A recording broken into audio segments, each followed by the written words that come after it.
moment. That's an important moment. Ah. There you go. Now it's official. Thank you very much. Okay. I feel so good about myself after Lorenzo's introduction. I want him to travel with me everywhere and never leave my side. What he declined to mention, I'm not sure he could know this, is I actually think I was pretty much a selfish jerk for a large part of my adult life. And I thought parenthood or a family life would not come to me. It came to me late, but I thought I wasn't going to be one of those guys. And as life would have it, life teaches you lessons when you're not teaching them to yourself, and you're going to learn those lessons whether you want to or not. And happily, in my case, I learned the lesson of hearth and home and met my wife, Angelique, who I love very much, and has been willing to deal with me as a work in progress for the last 7 years.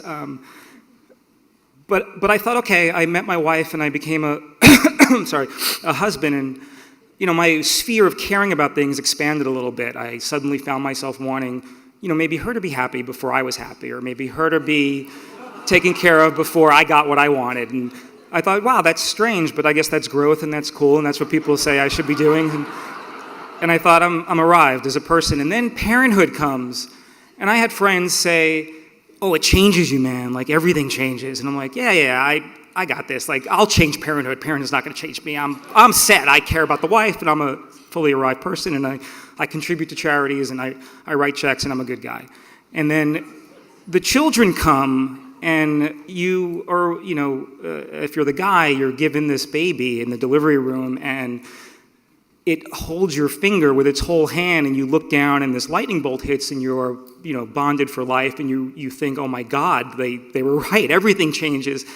You can't imagine beforehand how much you could care about something, and it never ends. It's I now speak parent. I speak the language of parent, and I recognize it in other members of that species, and it's a terrifying, joyful, terrifying, anxiety-provoking, and incredibly terrifying language most of the time, because I begin, and not to make this a long speech, but I begin every morning with my baby boy. He's 6.5 months old.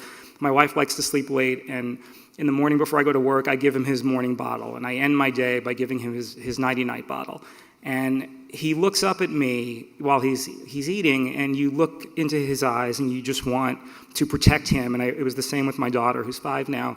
You wonder how you could envelop them forever and be this bubble of protection. So when I, think about the times we've been in emergency rooms with minor things, thank God for our children, and you never know what life's going to bring you. You never know what my son's next 3 months or year is going to be like. And, for me, this morning, thinking about coming here and speaking to all of you, and I'm so in awe of the people here tonight. I stand in the shadow of the previous honorees and people like Andrew Gumpert and Mark Borman and Brian Lord, Amy Pascal, Todd Black, Steve Tisch, heroes who in our industry and in our community are fierce humanists, Lorenzo as well. These are people that through their acts of volunteerism and activism, Brian Lord and everything that they do for the community and for humanity and the greater good, it's been instructive for me on just how to be a human being.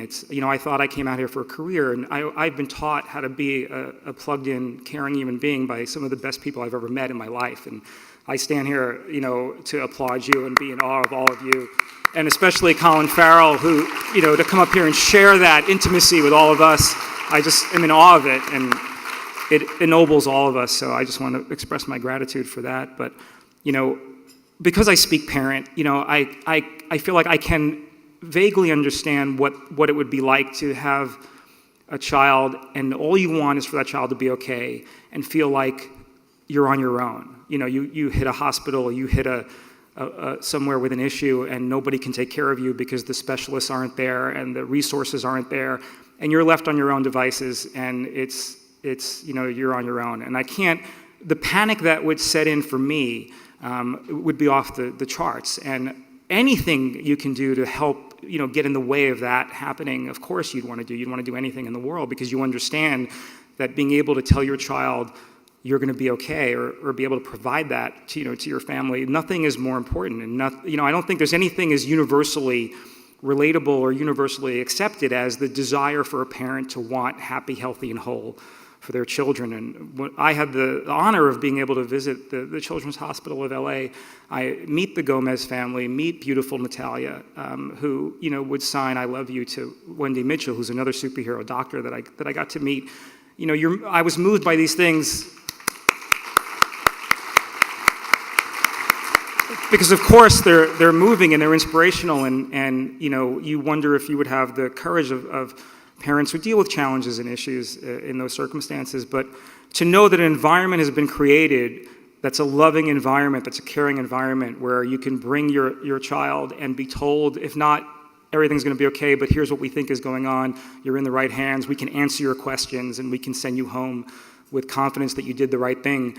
That should happen all over the country, and that should happen all over the world. And God only knows what's happening to parents in developing parts of the world where there's no access to the kind of care we have here. So the fact that you all contribute to a night like this to bring some peace of mind and some help to these families is stupendous, and I'm so proud to be in all of your company, and thank you for the support for tonight. But I think it's really important to, as Gump says, train and retain. The funds that come from an evening like this go right to creating specialists, training specialists, keeping them on staff, and just creating an environment that increases that exponentially. Nothing can be more important, because we all want our kids to be okay. And that, at the end of the day, I've never been involved in anything as great as parenthood, and you just want every parent to feel like they're doing the right thing for their kid, and this really helps. And thank you for letting me be a part of this. Thank you.